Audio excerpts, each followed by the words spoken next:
जय Bhim. Lord Buddha TV channel में आपका स्वागत है। आज अपन है एक विशेष प्रोग्राम में, जो कि डॉक्टर वीरेंद्र काळे, जो नागपुर स्थित दिघोरी चौक पे काळे हॉस्पिटल के नाम से पिछले 24 सालों से सेवाएं दे रहे हैं। सर, आप मुझे एक बात बताइए, 24 सालों से आप सेवाएं दे रहे हैं, अभी तक आपको कितने अवार्ड्स मिल चुके हैं? एनल रीजन में होने वाली बीमारियों के लिए जब हम काम कर रहे हैं, मैं एनोरेक्टल सर्जन हूँ। काळे पाइल्स हॉस्पिटल नाम से हमारा Umred road Dighori bus stop के पास हॉस्पिटल है। मेरा जो स्पेशलिटी है, पाइल्स फिशर फिस्टुला के पेशेंट्स को मैं ट्रीट करता हूँ, उनके लिए उनको आयुर्वेदिक मेडिसिन देता हूँ, उनकी सर्जरीज करता हूँ। इसके लिए मुझे काफ़ी रिकॉग्निशन मिले हैं, कुछ अवार्ड्स मिले हैं। हमारे हॉस्पिटल को भी जैसे best piles fistula hospital in central India ऐसा अवार्ड मिला है। मुझे best piles fistula surgeon of Vidarbha, best piles fistula surgeon of Maharashtra, wall of fame award, Dhanvantari award, ऐसे काफ़ी अवार्ड से मुझे सम्मानित किया गया है। बहुत अच्छा लगता है ऐसे अवार्ड्स मिलते हैं तो, क्योंकि हम लोग जो पिछले 24 सालों से मैं काम कर रहा हूँ, मेरे पाइल्स फिशर फिस्टुला के पेशेंट चेक कर रहा हूँ, उनके लिए जो सेवा दे रहा हूँ, उनके लिए जो नए नए मॉडलिटीज़, नए नए जो ट्रीटमेंट्स लाए हैं, उसका कहीं तो भी रिकॉग्निशन हुआ, इस बात की बहुत खुशी होती है।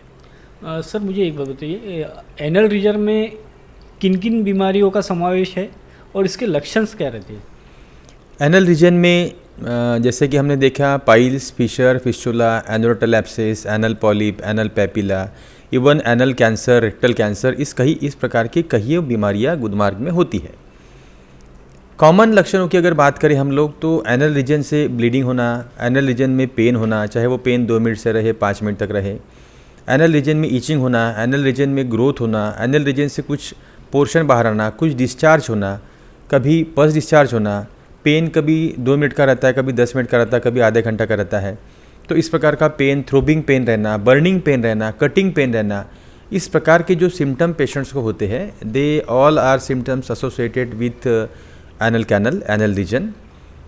अगर हम बात करें कि एनल रीजन की बीमारियाँ क्यों होती है, कॉमन कारण है एनल रीजन की बीमारी होने का, और वो है कॉन्स्टिपेशन। कॉन्स्टिपेशन यह कॉमन कॉज है, और कॉन्स्टिपेशन होने के अगर हम कारण की बात करते हैं, तो वो है हमारा लाइफस्टाइल। हमारा लाइफस्टाइल कैसा होना चाहिए, हमने कब खाना चाहिए, कैसा खाना चाहिए, हमने कितना सोना चाहिए, कितना पानी पीना चाहिए, भोजन में हमने क्या समावेश करना चाहिए, कहाँ का नहीं खाना चाहिए, कब खाना चाहिए, नींद कितनी लेनी चाहिए, यह सब बातों का एक प्रमाण होता है। यह प्रमाणों के बाहर हम लोग जब जाते हैं, हमारा लाइफस्टाइल जब डिस्टर्ब होता है, तो एनल कैनल की बीमारियां होती है। एनल रीजन में जो फिशर होता है, ये क्या होता है, क्या बीमारी होती है? फिशर यह बहुत ही कॉमन बीमारी है एनल रीजन की। एनल रीजन में टियर हो जाना, मतलब फिशर, मतलब गुदमार्ग एनल रीजन, एनल कैनल में कट हो जाना, वह रीजन कट हो जाना, यह होता है फिशर। कट होने के कई कारण हो सकते हैं, जैसे कि मोशन हार्ड आ गई तो एनल रीजन कट हो जाएगा। लेकिन मोशन हार्ड आने के बाद भी अगर एनल रीजन कट होता है, तो उसके पीछे भी एक कारण होता है। एनल कैनल में खुद ही यह क्षमता होती है कि वह एनल कैनल खुद हो कैसा डायलेट हो, क्योंकि anal canal is just like rubber band जो होता है, उसमें इलास्टिसिटी रहती है, वो थोड़ा सा बड़ा हो सकता है। तो इसी प्रकार एनल कैनल भी हमारा बड़ा होने की क्षमता उसमें रहती है, बट वो एक स्पेसिफिक क्षमता होती है। जब एक क्षमता हमारे बॉडी से लॉस हो जाती है, इलास्टिसिटी जब हमारी लॉस हो जाती है, तो मोशन जब आती है, तो मोशन रगड़ के आती है, वह एनल कैनल को अंदर से इंजुरी करती है। और वो जो इंजुरी होती है, जो टियर हो जाता है, जो कट हो जाता है, that is called as fissure. तो fissure is a very common disease. Sir, मुझे एक बात बताइए, फिशर में कितने प्रकार होते हैं? कुछ प्रकार होते भी है फिशर में? हाँ, फिशर में अगर हम बात करें तो एक्यूट फिशर और क्रॉनिक फिशर, ये 2 फिशर के हम टाइप मान सकते हैं। एक्यूट फिशर मतलब जैसे कि आज ही आपको चीरा पड़ गया, आज ही अगर वो जगह कट गई, तो वो हो गया एक्यूट फिशर। और अगर ये चीरा आपको बार बार पड़ता है, फिर फिशर का कॉम्प्लिकेशन हो जाता है। फिशर में अगर मांस लग जाता है उसको, जैसे कि टियर हो गया, जगह कट गई और उसके एंड में मांस लग जाता है, that is called as sentinel tag. तो ये सेंटिनल टैग इंडिकेट करता है कि आपको जो फिशर है, वो फिशर क्रॉनिक हो चुका है। तो एक्यूट और क्रॉनिक, यह 2 फिशर के कारण है, और उनके टाइप के अनुसार भी उसके कॉम्प्लिकेशन होते हैं। जैसे कि एक्यूट फिशर, तो अगर आप प्रॉपरली डॉक्टर के पास जाते हो, आप मेडिसिन लेते हो, आप ट्रीटमेंट लेते हो, प्रॉपरली जो लाइफस्टाइल हो चेंजेस करते हो, डाइट का फॉलो करते हो, तो एक्यूट फिशर आपका भर जाता है। या बहुत बार स्वतः ही अगर आपको कॉन्स्टिपेशन का प्रॉब्लम दूर हो जाता है तो वो स्वतः ही भर जाता है। बट क्रॉनिक फिशर जो होता है उसमें अंदर में जो बेड होता है वो बेड फाइब्रोसिस हो जाता है, और ऐसे प्रॉब्लम इसमें बहुत बार ये होता है कि वो जगह फाइब्रोसिस होने के कारण जो इलास्टिसिटी ऑफ रबर थी वो कम हो गई है। तो ऐसे कारणों से उसका जो डायलेटेशन होना चाहिए, मतलब एनल रीजन जो डायलेट होता है, बड़ा होता है मोशन आने के बाद, वह नहीं हो पाता करके वो बार बार दोबारा कट जाता है। उसको बोलते हैं एक्यूट और क्रॉनिक फिशर। तो ये प्रॉब्लम होते हैं। तो एक्यूट फिशर में, फिर क्रॉनिक फिशर में ये प्रॉब्लम होते हैं कि वो बेड इन्फेक्ट हो जाता है और वहाँ से फिशुला तैयार हो जाता है, या वो फिर उसमें एब्सेस बन जाता है। ये भी उसमें कॉम्प्लिकेशंस फिशर के केस, क्रॉनिक केसेस में होते हैं। सर एक बात बताइए कि फिशर में लक्षण क्या क्या होते हैं? नॉर्मली जो होते हैं लक्षण वो क्या होते हैं, किस प्रकार के होते हैं? एक्यूट फिशर की अगर हम बात करते हैं तो एक्यूट फिशर में पेन होता है, बर्निंग पेन होता है, कटिंग पेन होता है, थ्रोबिंग पेन होता है। वो पेन 2 मिनट का हो सकता है, 5 मिनट का हो सकता है, आधे घंटे का हो सकता है, 1 घंटे का हो सकता है। ये हो गया एक्यूट फिशर का। क्रॉनिक फिशर की अगर हम बात करें तो क्रॉनिक फिशर में बहुत बार पेन कम हो जाता है, पेन में इन्फेक्शन हो जाता है फिशर में, तो उसमें पस होता है, डिस्चार्ज होता है, हाथ को मांस लग जाता है। तो ऐसे केसेस में डिस्चार्ज फ्रॉम एनल फिशर्स यह एक मेन सिम्टम है, या कभी कभी पस बन जाने के कारण पस वहाँ से निकलता है। और पेन यह पेशेंट में जो बेड होता है वो फाइब्रोसिस होने के कारण वो हीलिंग जल्दी नहीं होता। जैसे एक्यूट फिशर में अगर हम देखें तो हीलिंग जल्दी हो जाता है, जैसे 7-8 दिन में, 5 दिन में, 15 दिन में मैक्सिमम फिशर हील हो जाता है। बट क्रॉनिक फिशर जल्दी हील नहीं होता है, उसके लिए समय लगता है, 1.5 महीना 2 महीना इतना समय वो लंबा लेता है। तो उसमें पेन की वेरिएशन भी कम ज़्यादा हो सकते हैं। सर मुझे बताइए कि इसकी जांच किस तरह से की जाती है, फिशर की जांच किस तरह से की जाती है? अगर हम फिशर की बात करें या एनल रीजन में होने वाली बीमारियों की बात करें तो यह बीमारियों में एक कॉमन प्रोटोकॉल होता है। जैसे कि पेशेंट का पीआर होता है, मतलब वो जगह का लोकल एग्जामिनेशन, वह डिजिटल एग्जामिनेशन होता है, फिंगर इंसर्ट किया जाता है एनल रीजन में। दूसरा होता है प्रोक्टोस्कोपी, एक छोटा सा स्टील का इंस्ट्रूमेंट अंदर में पास करते हैं, डॉक्टर उसमें से देखते हैं। और तीसरा जो स्पेशलाइज एग्जामिनेशन है that is called as anorectal video endoscopy. इसमें एक कैमरा होता है जो एनल रीजन में पास करते हैं, जिससे कि एनल रीजन की जो बीमारी है वो डायरेक्टली आपको टीवी के स्क्रीन पे दिख जाती है। उससे छोटी से छोटी बीमारी, मतलब अगर एनल कैनल अगर आपका कॉम्प्रेस हुआ है, एनल कैनल अंदर से फाइब्रोस हुआ है, एनल कैनल में कुछ ग्रोथ हुई है, या एनल कैनल में कुछ अल्सरेशंस फॉर्म हुए हैं, इवन कैंसर हुए हैं, पैपिला हो गए, पॉलिप हो गए, इस प्रकार की बीमारियाँ भी हम लोग टीवी के स्क्रीन पे जो स्क्रीन लगा हुआ है उसके ऊपर हम लोग देख सकते हैं। तो यह एक सटीक एग्जामिनेशन का तरीका है जिसमें हम लोग एग्जैक्टली डायग्नोस कर पाते हैं। इवन आगे चल के होने वाले बीमारियाँ, कॉम्प्लिकेटेड बीमारियाँ, भयंकर बीमारियाँ जैसे कि कैंसर जैसे भी बीमारियों का इन्वेस्टिगेशन का इनिशियल स्टेज में जो सिम्टम्स दिखते हैं वो भी हम लोग एनोरेक्टल वीडियो एंडोस्कोपी के द्वारा एग्जामिन कर सकते हैं। तो यह हो गया स्पेशलाइज एग्जामिनेशन। फिशर में कभी कभी कॉम्प्लिकेशन हो जाता है जिसमें कि फिर ब्लीडिंग भी होने लगता है वुंड होने के बाद, उसमें पस फॉर्मेशन होता है, डिस्चार्ज होता है, तो वह भी एग्जामिनेशन हम लोग एनोरेक्टल वीडियो एंडोस्कोपी के द्वारा कर सकते हैं। तो 90% पेशेंट में एनोरेक्टल वीडियो एंडोस्कोपी अगर की जाए तो डायग्नोसिस परफेक्ट होगा, ताकि ट्रीटमेंट के लिए बहुत अच्छा रहेगा। ट्रीटमेंट हम लोग जल्दी कर पाएंगे और सटीक ट्रीटमेंट होगी और दोबारा रिकरेंस के चांसेस नहीं रहेंगे। हाँ, दूसरा एक मेरा सवाल ये है कि इसमें ट्रीटमेंट किस तरह से किया जाता है, फिशर का ट्रीटमेंट किस तरह से किया जाता है?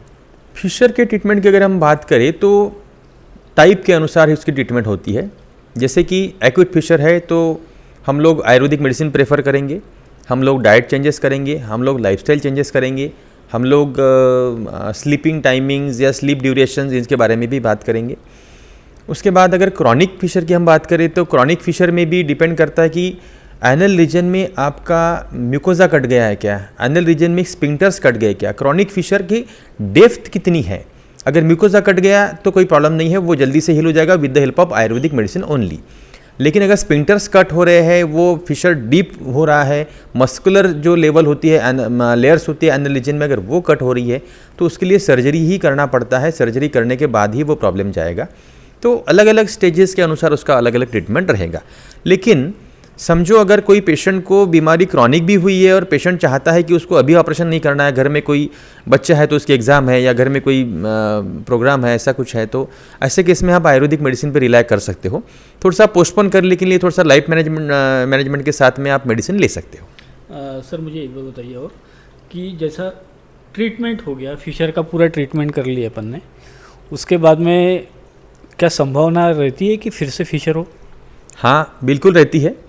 फिशर का ट्रीटमेंट करने के बाद, मतलब खास करके सर्जरी करने के बाद भी दोबारा फिशर हो सकता है। इसका कारण यह है कि फिशर जो है वो एक लाइफस्टाइल डिसऑर्डर है। मतलब आपका लाइफ में जो भी आप लाइफस्टाइल में जो चेंजेस होनी चाहिए थे, अगर आपका लाइफस्टाइल प्रॉपर नहीं है, मतलब आपका डाइट सही नहीं है, आपका नींद सही नहीं है, आपका वाटर इंटेक सही नहीं है, आपकी एक्टिविटी सही नहीं है, तो इन कारणों से अगर वो फिशर आपको हुआ है, कॉन्स्टिपेशन आपको है, स्ट्रेनिंग को आपको प्रॉब्लम है, आर यू प्रेग्नेंट, तो ये सब बातों के कारण अगर आपको फिशर हुआ है और जो बेसिक कॉजेस ऑफ फिशर्स थे वो अगर आपने दूर नहीं किए तो आपको दोबारा भी फिशर हो सकता है, चाहे आप ऑपरेशन कर लो या कुछ भी कर लो। लेकिन जो लाइफस्टाइल के कारण ये फिशर हुआ है वह जब तक नहीं जाएंगे, जैसे आयुर्वेद में कहते हैं कि हेतु की चिकित्सा करो, मतलब वो डिसीज़ के जो कॉजेस है उसके कॉज पहले इरेडिकेट करो। तो जब तक कॉज इरेडिकेट नहीं होंगे तब तक वो बीमारी बार बार हो सकती है। तो लाइफस्टाइल चेंजेस करना ज़रूरी है। दूसरा एक मेरा सवाल है कि जैसे एनल रीजन में बीमारियाँ जैसे कि फिशर हो गया, पाइल्स हो गया, इसमें आयुर्वेदिक ट्रीटमेंट अच्छी है या मॉडर्न एलोपैथी? देखा जाए तो ट्रीटमेंट एनोरेटल रीजन की जो भी ट्रीटमेंट्स हम लोग करते हैं उसके लिए आयुर्वेद बेटर है, क्योंकि एनल रीजन की जो बीमारियां होती है उसमें प्रमुख लक्षण में क्या होता है कि पेशेंट को पेन होता है, पेशेंट को ब्लीडिंग होता है और कॉन्स्टिपेशन होता है। एलोपैथी में इन चीज़ों के लिए पेन हो रहा है तो पेन किलर, ब्लीडिंग हो रहा है तो ब्लीडिंग स्टॉप करने का मेडिसिन, एंटीबायोटिक दे देंगे, पेट साफ करने की दवाई दे देंगे। बट इसके अलावा आयुर्वेद में बहुत कुछ ट्रीटमेंट है, क्योंकि एलोपैथी की हर मेडिसिन का साइड इफेक्ट है। पेन किलर आप लॉन्ग लास्टिंग नहीं ले सकते, बहुत दिनों के लिए, लंबे समय के लिए आप एलोपैथी नहीं ले सकते क्योंकि उसके साइड इफेक्ट है। पेन किलर आप लंबे समय के लिए खाते हो, एंटीबायोटिक आप लंबे समय के लिए खाते हो तो उसके साइड इफेक्ट्स है। बैक्टीरियल फ्लोरा जो गट हमारा वो डिस्टर्ब हो जाता है, खून के प्रॉब्लम शुरू हो जाते हैं, एनीमिया डेवलप होता है, बोन्स के प्रॉब्लम शुरू हो जाते हैं, हेयर्स के प्रॉब्लम शुरू हो जाते हैं, स्किन के प्रॉब्लम शुरू हो जाते हैं एलोपैथी अगर आप लंबे समय के लिए लेते हो तो। और एलोपैथी में सिर्फ सिम्टम वाइज ट्रीटमेंट होती है, रूट कॉज जो होता है वो निकाला नहीं जाता है। बट आयुर्वेद में जो मेडिसिन है उसके कोई भी साइड इफेक्ट नहीं है। फॉर एग्जांपल मैं अगर चाहता हूँ कि मैं आपको यष्टि मधु दे दिया वुंड हीलिंग के लिए या आंवला दे दिया वुंड हीलिंग के लिए, तो ये जो यष्टि मधु आंवला होता है उसके गुड इफेक्ट आपको मिलेंगे। जैसे कि वुंड हीलिंग हो रही है, ब्लड भी बढ़ रहा है, बट गुड इफेक्ट क्या मिलेंगे, आपके हेयर्स अच्छे हो जाएंगे, आपकी स्किन अच्छी हो जाएंगी, आपको विटामिन सी का सप्लीमेंट होगा। तो गुड इफेक्ट भी आपको साथ में, जो मेन इफेक्ट के साथ में गुड इफेक्ट मिल रहा है। बट एलोपैथी का अगर एक ड्रग दिखा जाए जो कि पेन किलर है, पेन किलर का एक गुड इफेक्ट क्या मिला, pain killing, but side effect कितने मिल गए, बोन खराब हो गया, लीवर खराब हो गया, ब्रेन खराब हो रहा है, ब्लड खराब हो रहा है, स्किन खराब हो रही है, ये उसके अदर साइड इफेक्ट है। गट डिस्टर्ब हो रहा है, बार बार पेट खराब हो रहा है, तो ये उसके बहुत सारे साइड इफेक्ट है। तो हाँ, टाइम बीइंग के लिए मैं मानता हूँ कि आपको एलोपैथी ले सकते हैं, जैसे कि पेन किलर 1-2 दिन के लिए ले लिया, एंटीबॉडी 2-3 दिन के लिए ले लिया, बट लॉन्ग ट्रीटमेंट एनोरेटल रीजन में जो भी प्रॉब्लम्स है उसके लिए लॉन्ग ट्रीटमेंट ही करना पड़ता है। 2 महीना, 2.5 महीना, 3 महीना आपको लाइफस्टाइल भी चेंजेस करने की ज़रूरत पड़ सकती है। तो लॉन्ग ट्रीटमेंट के लिए आयुर्वेद मेडिसिन इज़ बेटर। बताइए, जैसे काड़े हॉस्पिटल पिछले 24 सालों से नागपुर में स्थित है, दिघोरी में स्थित है, काफ़ी पाइल्स के इसमें सेवाएं दे रहे। यह हॉस्पिटल में एनल रीजन की बीमारियों के अलावा और किसी बीमारियों के ऊपर उपचार किया जाता है? हाँ, काड़े पाइल्स हॉस्पिटल में पाइल्स के जो पेशेंट्स है उसके अलावा किडनी स्टोन के पेशेंट के लिए हम लोग ट्रीटमेंट करते हैं, जिसमें कि पेशेंट को बार बार यूरिन आ जाना या फिर जो हाइपोगैस्ट्रिक रीजन होता है वहाँ पर पेन होना, कमर में दर्द होना, ये जो प्रॉब्लम्स होते हैं यूरिन के, उसको बोलते हैं किडनी स्टोन। तो किडनी स्टोन के लिए भी उपचार होता है। ओबेसिटी के लिए भी हमारे यहाँ ट्रीटमेंट होती है, मोटापे के लिए ट्रीटमेंट होती है। ओबेसिटी के कारण ही पेशेंट को किडनी स्टोन होता है, ओबेसिटी के कारण भी पेशेंट को पाइल्स के प्रॉब्लम होते हैं, ओबेसिटी के कारण भी बाकी बीमारियाँ जो है, हार्ट के प्रॉब्लम हो गए, डायबिटीज़ ऐसी बीमारियाँ होती है, तो ओबेसिटी के लिए भी हम लोग ट्रीटमेंट करते हैं।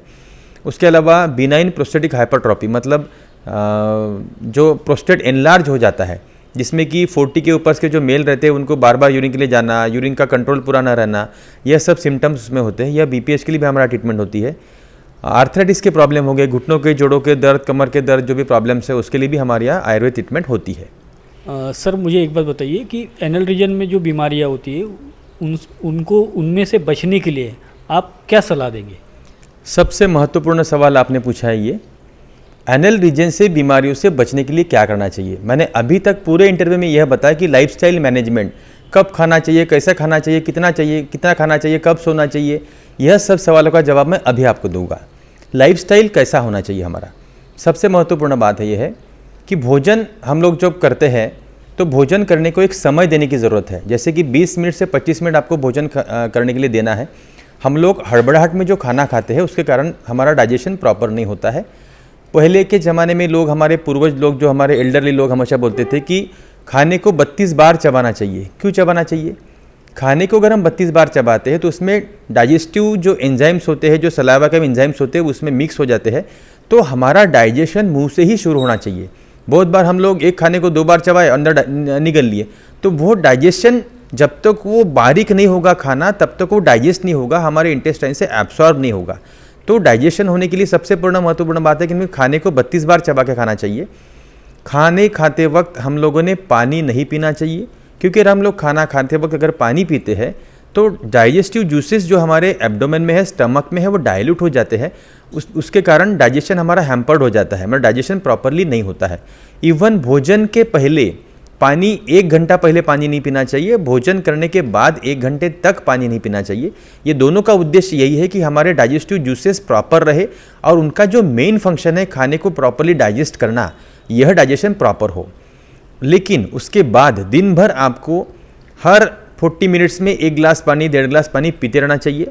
मेल के लिए यूजुअली 4 लीटर पानी का टारगेट दिन भर का होना चाहिए। 4 लीटर लिक्विड, कोई भी आप, चाहे आप जूस के रूप में लो, पानी के रूप में लो, छाछ के रूप में लो, ऐसा टोटल जो लिक्विड है आपका लेना, वो कम से कम 4 लीटर क्वांटिटी होना चाहिए। समर है तो 1 लीटर और बढ़ा लीजिए। अगर आप कोई शारीरिक श्रम करते हो, कोई एक्टिविटी करते हो, जैसे मतलब आप पुलिस वाले हो या बाहर सेल्समैन हो, बाहर घूमने का काम ज़्यादा है, या आप कोई लेबर क्लास में हो, तो ऐसे समय लोगों को आपको 1 लीटर एक्स्ट्रा पानी पीना चाहिए। फीमेल्स में यह रेशियो 3 लीटर का बोलते हैं हम लोग। उसमें भी वैसा है कि अगर आप फीमेल्स अगर बाहर वर्किंग में है, धूप में काम कर रहे हैं, तो उन्हें भी 1 लीटर अपना बढ़ा देना चाहिए। तो इस प्रकार पानी का भी रेशियो होना चाहिए। और शाम का जो भोजन है वह भोजन आपको सूर्यास्त के समय कर लेना चाहिए। जब सनसेट होता है 6 साढ़े 6 बजे एट द मोस्ट आपने खाना खा लेना चाहिए। रात का खाना और रात का सोने का समय, मतलब लेटने का समय रात का जो रहता है, उसमें कम से कम 4 साढ़े 4 घंटे की गैप होनी ज़रूरी है, ताकि खाना डाइजेस्ट होने के बाद ही आप सोए। क्योंकि रात को जब आप सोते हो तो आपका जो इंटेस्टाइन है वो रिपेयर मोड में जाता है। इंटेस्टाइन में कुछ हार्मोन्स तैयार होते हैं हमारे बॉडी के लिए, कुछ केमिकल्स फॉर्म होते हैं जो हमारे बॉडी सिस्टम के लिए और इम्यूनिटी बढ़ाने के लिए बहुत महत्वपूर्ण योगदान देते हैं। तो मैक्सिमम हमने खाना 6 साढ़े 6 बजे खाना चाहिए। सोते वक्त आपने मतलब सोने के आधे घंटे पहले आपने पानी नहीं पीना चाहिए, ताकि आपकी स्लीप साउंड हो। 7 आवर्स की साउंड स्लीप आपको होनी चाहिए, ताकि डाइजेशन प्रॉपर हो। अर्ली इन द मॉर्निंग उठने के बाद अपने एक्टिविटी स्टार्ट करने के पहले आपने 2 गिलास पानी पीना है, चाहे वो सादा पानी पियो, गुनगुना पानी पियो, नींबू पानी आप पी सकते हो। और वॉकिंग के लिए जाना चाहिए कम से कम 45 मिनट्स। दिन में 2 बार वॉकिंग करना मस्ट है, ताकि आपकी इंटेस्टाइन की एक्टिविटी प्रॉपर हो, इंटेस्टाइन की पेरिस्टालसिस मूवमेंट प्रॉपर हो, ताकि कॉन्स्टिपेशन का प्रॉब्लम ना हो। मॉर्निंग में उठने के बाद 2 गिलास पानी पीने के बाद 45 मिनट्स के लिए वॉक करना है। वॉक भी आपका ब्रिस्क वॉक होना चाहिए, थोड़ा सा फास्ट वॉक करना है, मतलब 10 मिनट में आपका 1 किलोमीटर डिस्टेंस आपको पार करना है। रात को भोजन के 2 घंटे बाद आपको आधे घंटे के लिए 30 मिनट्स के लिए वॉक करना है। तो यह सभी जो लाइफस्टाइल है, इवन आपके भोजन में आपने डाइट में सलाद लेना है, मतलब फाइबर ज़्यादा होना चाहिए। तो फाइबर के लिए आपको सलाद लेना है, चाहे उसमें आप गाजर, मूली, ककड़ी ऐसा कुछ खा सकते हो। 2 फ्रूट्स आपको भोजन में लेना ज़रूरी है। 1 एप्पल खाएंगे आप, 1 केला खाएंगे, वही एप्पल और केला रात को भी खाना है। भोजन में अगर आप छाछ लेते हो तो बहुत ज़्यादा अच्छा है। उसके अलावा बाहर का जो आप फास्ट फूड खाते हो, तले हुए पदार्थ खाते हो, जंक फूड खाते हो, वो आपने टोटली अवॉइड करना चाहिए। तो और जहाँ सामूहिक भोजन वाला काम होता है, शादी ब्याह मैरिज प्रोग्राम्स में, इसमें बने तक अगर आपको इंटेस्टाइन के प्रॉब्लम है, एब्डोमेन की कोई प्रॉब्लम्स है, तो वो बाहर का खाना आपने अवॉइड करना है। तो इन सभी बातों का अगर आप ध्यान रखोगे तो पाइल्स जैसे जो गुदमार्ग की बीमारियां होती है वो आपको होंगे नहीं, और उस बीमारियों से आप बच सकते हो। उसके बावजूद भी अगर आपको प्रॉब्लम होता है तो हम लोग है ही काड़े पाइल्स हॉस्पिटल नागपुर में, तो आज हमारे साथ मौजूद थे डॉक्टर वीरेंद्र काड़े, जो कि नागपुर में दिगोरी चौक स्थित डॉक्टर काड़े पाइल्स हॉस्पिटल में सेवाएं दे रहे हैं। आज इन्होंने फिशर के बारे में काफ़ी महत्वपूर्ण जानकारियाँ दी है, जिसका लाभ आप ज़रूर उठाएं।